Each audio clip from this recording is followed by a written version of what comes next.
आज इस वीडियो में हम संजय दत्त की कुंडली के बारे में बात करेंगे। उससे पहले आप लोग यहाँ नोटिस कीजिए कि इनके फिंगर में कुछ स्टोन्स हैं जो जेम्स स्टोन ये पहनते हैं, इसके बारे में भी बताएंगे। और कुछ स्टोन्स ये गले में पहनते हैं, यहाँ पे आप देख सकते हो, और इसके बारे में आपको बताएंगे, जिसमें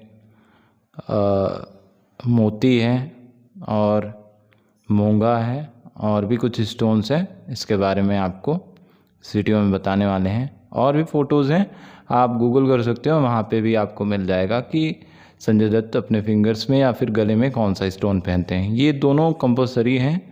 जब भी मैं नोटिस करता हूँ ये दोनों स्टोन्स ज़्यादा नोटिस करता हूँ, इसके बारे में भी बताएंगे। तो इनकी कुंडली को ओपन करते हैं। अब इनकी कुंडली पे आ चुके हैं। उससे पहले आप लोग इस वीडियो को अभी तक लाइक नहीं किए हो तो लाइक कर दीजिए, चैनल को सब्सक्राइब करके बेल आइकन को इनेबल कर लीजिए। इस वीडियो को शेयर करना मत भूलिएगा। कमेंट बॉक्स में जाकर अपना नाम, पता और डेट ऑफ बर्थ कमेंट कर दीजिए। हमारी टीम आपकी फ्री कुंडली एनालिसिस के लिए आपसे ज़रूर संपर्क करेंगी।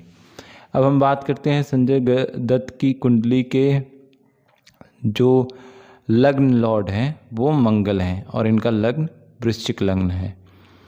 और इनका जो राशि है, चंद्र राशि, वो वृषभ राशि है, जो कि शुक्र की राशि है। यानी जो इनकी चंद्र राशि है वो वृषभ है और उसका स्वामी शुक्र है, उसका लॉर्ड शुक्र है। अब इनका हम लग्न चार्ट ओपन करते हैं, जो कि यहाँ पे ऑलरेडी ओपन हो चुका है। इसको हम स्क्रॉल करके इसके बारे में आपको बताते हैं। अब यहाँ पे देख सकते हो कि फर्स्ट हाउस में कोई ग्रह नहीं है और सेकंड हाउस में शनि है। मैंने एक वीडियो बनाया था रिसेंटली जैस्मिन सैंडलिस के ऊपर, तो वहाँ पे मैंने कुछ आपको एक चीज़ बताया था जो कि यहाँ पे भी आप कॉमन देख सकते हो। आप जाके वो वीडियो भी देख सकते हो कि शनि जिसके सेकेंड हाउस में होता है उसकी आवाज़ जो होती है वो थोड़ी स्ट्रांग होती है, कि बात मैंने पहले भी बताई है। और आप इस कुंडली में भी देख सकते हो कि शनि सेकेंड हाउस में है और आप संजय दत्त की आवाज़ को नोटिस करना, बहुत ज़्यादा स्ट्रॉन्ग है। और यहाँ पे केतु फिफ्थ हाउस में है, ठीक है। फिफ्थ हाउस यानी प्रेम, शिक्षा, इन सभी से जुड़ा हुआ होता है। सेवन्थ हाउस में चंद्र है। सेवन्थ हाउस में चंद्र अच्छा होता है। वृषभ राशि का चंद्र ये थोड़ा इंसान को ना अट्रैक्टिव पर्सनालिटी देता है, प्लस इनको थोड़ा सा मल्टीपल अफेयर्स में जाता है। और भी कुछ चीज़ें रिलेट करेंगी। अब इनके भाग्य भाव में बुधादित्य योग बना है, यानी सूर्य और बुध की युति है, जो कि कर्क राशि में है। गलत नहीं है, क्योंकि कर्क राशि में सूर्य खराब नहीं होता है, बुध भी सही होता है। सिंह राशि में शुक्र है और मंगल है। मोस्टली क्या लगभग लोग जानते हैं कि जिनके कर्म भाव छोड़ो, जिनके मंगल शुक्र की युति किसी भी हाउस में होती है, तो उससे कुछ ऐसे होते हैं जिससे इंसान के मल्टीपल अफेयर्स देखने को मिलते हैं। ओपनली उनके कई अफेयर्स होते हैं जहाँ पे उनको बहुत ज़्यादा इश्यूज़ भी नहीं होता है, क्योंकि उनकी लाइफ का जो पैटर्न है वो इसी से रिलेट करता है। और यहाँ पे आप देख सकते हो कि इनके कर्म भाव यानी 10th हाउस में मंगल शुक्र की युति है, यानी ये कर्म रूप से, यानी वो उस पैटर्न को ऑटोमेटिक फॉलो करेंगे। इनको फोर्सफुली कोई इस फील्ड में नहीं ले जा सकता कि आपको मल्टीपल अफेयर्स रखना है। बट एक एज के बाद हर प्लेनेट की अपनी अपनी जो एनर्जी होती है वो धीरे धीरे स्लो होने लगती है, जिसको एक्टिव करने के लिए आपको स्टोन्स पहनने की ज़रूरत होती है, रेमेडीज़ आप करते हो। जिस प्लैनेट की एज आपकी कुंडली के अकॉर्डिंग कब स्लो होगी, कब डाउन होगी, कब वो स्ट्रांग होगा, कब लो होगा, ये सब आपकी कुंडली को प्रॉपर एकदम अच्छे से एनालिसिस करने के बाद ही समझा जा सकता है। इसलिए मैं मोस्टली लोगों को सजेस्ट करता हूँ कि आप अपनी कुंडली का एनालिसिस अच्छे से करवाओ। जो डीप नॉलेज रखते हो, जो अच्छा जानकारी रखते हो, उन्हीं से अपनी कुंडली का एनालिसिस करवाओ। ये 11th हाउस में राहु बैठा है और कन्या राशि में है। कन्या राशि का राहु खराब नहीं होता है, बुध की राशि में राहु अच्छा होता है। मिथुन राशि में ज़्यादा पावरफुल होता है, कन्या राशि में भी अच्छा ही है, खराब नहीं है। तुला राशि में गुरु खराब नहीं होता है, अच्छा होता है, ना उच्च का होता है ना नीच का होता है, मध्यम रहता है। मतलब आप 50-50 ले सकते हो कि यहाँ पे गुरु अच्छा है, 50 बुरा तो नहीं होता है, बट ये समझ सकते हो कि इसकी एनर्जी 50% यूज़ हो रही है। 12 हाउस में आने से गुरु की जो पॉजिटिव एनर्जी है वो थोड़ी सी 50-50 हो गई है, तो ऐसा आप कर सकते हो। बाकी इनके सारे प्लैनेट्स एक्टिव हैं। अब केतु से स्टार्ट करते हैं। सेकेंड हाउस का मैंने बता दिया कि इनकी वॉइस जो होगी वो थोड़ी स्ट्रांग होगी, थोड़ा सा दबंग टाइप का। और न धनु राशि में शनि है तो गलत नहीं है, अच्छा है। और केतु मीन राशि में मोस्टली मैंने देखा है कि केतु मीन राशि में यानी गुरु की राशि में जाने के बाद वहाँ पे इसकी एनर्जी थोड़ी कम हो जाती है, क्योंकि राहु और केतु वैसे गुरु का जो चेला है वो केतु ही है, बट ये मीन राशि में, मीन जल तत्व राशि है और केतु थोड़ा सा फायर टाइप का प्लैनेट है, तो ये जल तत्व की राशि में जाकर इसकी एनर्जी लो हो जाती है। मतलब ये कह सकते हो कि आप इसके निगेटिव रिजल्ट्स बहुत कम देख सकते हो। गोचर में हो सकता है कि ये किसी और राशि में जाए, वहाँ पे एक्टिव हो सकता है, ज़्यादा नेगेटिव रिजल्ट देता है, बट इस मामले में वो नेगेटिव रिजल्ट नहीं देता है, बट डिटैच करता है। आप लव अफेयर्स में जाओगे, इन सभी पे आप बिलीव नहीं करोगे। जिनके 5th हाउस में केतु होता है वो प्यार, मोहब्बत, ये सब इस पे बिलीव नहीं करते हैं, वो डिटैच ही रहते हैं कि मैं भाई ठीक हूँ, मेरे 2, 4, 10 अफेयर्स चल रहे हैं, मैं सबके साथ खुश हूँ, मुझे कोई एक स्टेबल रिलेशनशिप नहीं चाहिए, मुझे डीप कहीं नहीं जाना है। ऐसा डिटैचमेंट देता है केतु 5th हाउस में। 7th हाउस में चंद्र जो होता है वो आपको एक एज के बाद एक मैच्योर रिलेशनशिप में ले जाता है, जहाँ पर आपका जो स्पाउस होता है वो आपकी माँ की तरह केयर करता है आपका। और 2nd हाउस यानी शुक्र की जो राशि है उसमें बैठा हुआ है और 7th हाउस में है, तो इनकी चंद्र राशि भी यही है। शुक्र की राशि ही इनकी चंद्र राशि और 7th हाउस में चंद्र बैठा भी है, तो इनका जो राशि है वो बहुत स्ट्रांग है, चंद्र राशि बहुत स्ट्रांग हो गई है। और 7th हाउस इनकी जो मतलब इनकी शादी तो बहुत एक मेच्योरिटी के बाद इनको जो एक परफेक्ट लाइफ पार्टनर मिलेगा, इनका जो अंडरस्टैंडिंग है, इनके साथ जो बॉन्ड है वो बहुत ज़्यादा स्ट्रांग होगा। मतलब एक हार्डकोर बॉन्ड आप कह सकते हो कि बहुत स्ट्रांग रहेगा। और भाग्य भाव में अगर बुध आदित्य योग बन जाता है तो ये समझ लो कि राजा जैसी ज़िंदगी होती है, चाहे कितना भी डाउनफॉल आ जाए कोई प्रॉब्लम नहीं है। इनको राजा जैसी ज़िंदगी जीने के लिए मिला ही है भाग्य से। इनका भाग्य, जिनका भाग्य सूर्य होता है और कर्क राशि में है तो इसके पॉजिटिव ही रिजल्ट मिलते हैं, क्योंकि चंद्रमा का शत्रु ना बुध है ना सूर्य है, अपोजिट है, बट सूर्य शत्रु नहीं है। अब 5th हाउस में 5 नंबर की राशि में 10th हाउस में यानी कर्म भाव में मंगल शुक्र है। इस पे तो मैंने आपको बता ही दिया है कि शुक्र जो है यहाँ पे विलासिता को बढ़ाता है और मंगल आपको एनर्जी देता है। मल्टीपल अफेयर्स तो देता है बट एक अट्रैक्टिव पर्सनालिटी भी आपको देता है। ये चीज़ आप देख सकते हो, आप जाकर देखो कि किसी के भी कुंडली में अगर शुक्र और मंगल की युति है तो वो इंसान इतना अट्रैक्टिव होगा कि ना चाहते हुए भी आप उस इंसान से बात करने की कोशिश करोगे, वो अपनी तरफ आपको खींच ही लेगा किसी ना किसी बहाने से। और लाभ भाव में अगर राहु बैठ जाए अच्छी पोजीशन लेके, तो इससे बेस्ट कुछ नहीं हो सकता। तो ये 101% रिजल्ट दे रहा है।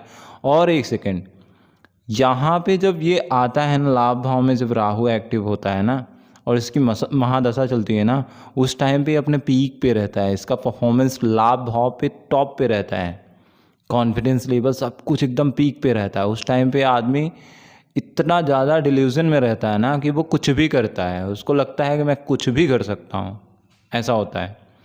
और गुरु तुला राशि में है, एक तो 12 हाउस में है, एक पक्का घर है, बट 6th 8th और 12 हाउस थोड़ा सा ये आज के जनरेशन में प्रॉब्लम क्रिएट करने वाले हाउसेस हैं, खर्च को ज़्यादातर फोर्स करता है।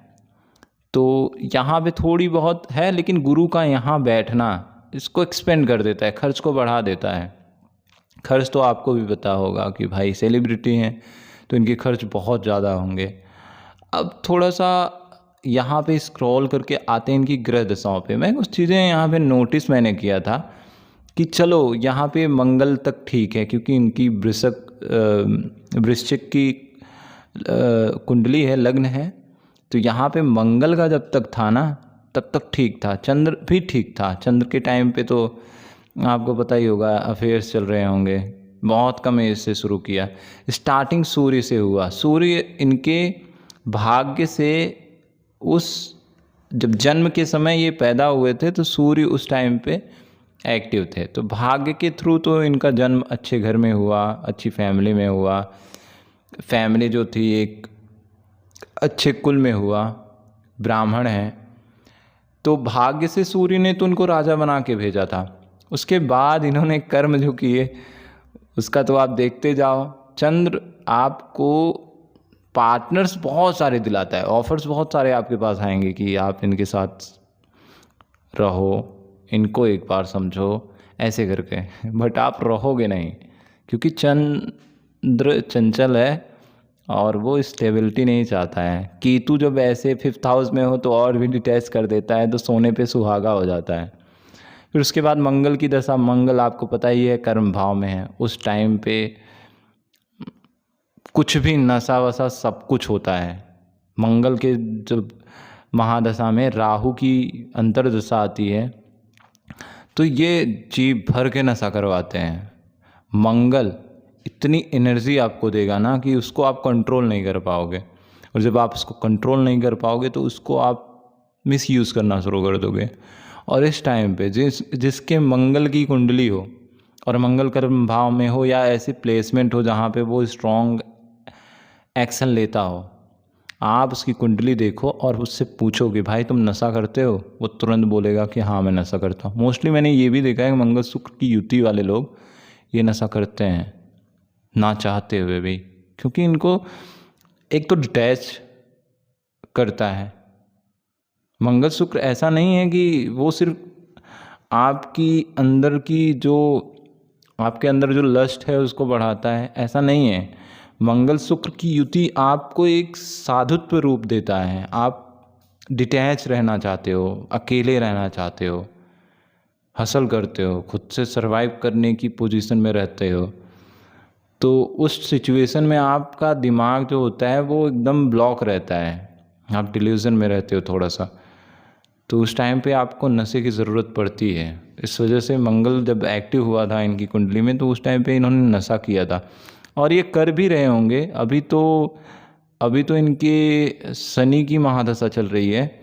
उसके बाद एक चीज़ आप नोटिस करना, राहु की महादशा आती है 1980 से लेकर 1998 तक इनके राहु की महादशा चलती है। मैंने थंबनेल पे बताया था कि 93 के टाइम आप यहाँ पे देख सकते हो कि केतु अंतर्दशा में है, और फिर राहु की महादशा के अंदर केतु की अंतर्दशा आती है। कहते हैं कि आपको राहु और केतु दोनों का प्रॉब्लम झेलना पड़ रहा है, इस वजह से ज़्यादा प्रॉब्लम हो रही। जब तक राहु की महादशा के अंदर और भी प्लैनेट्स हैं जो पॉजिटिव रिजल्ट देते हैं, उनकी दशाएं चलती हैं ना, अंतर्दशाएं चलती हैं, तो आपको प्रॉब्लम थोड़ी कम होती है। बट जब केतु की अंतर्दशा आती है ना, तो राहु 50% है, केतु 50% है, दोनों का 100% प्रेशर आपको झेलना पड़ता है।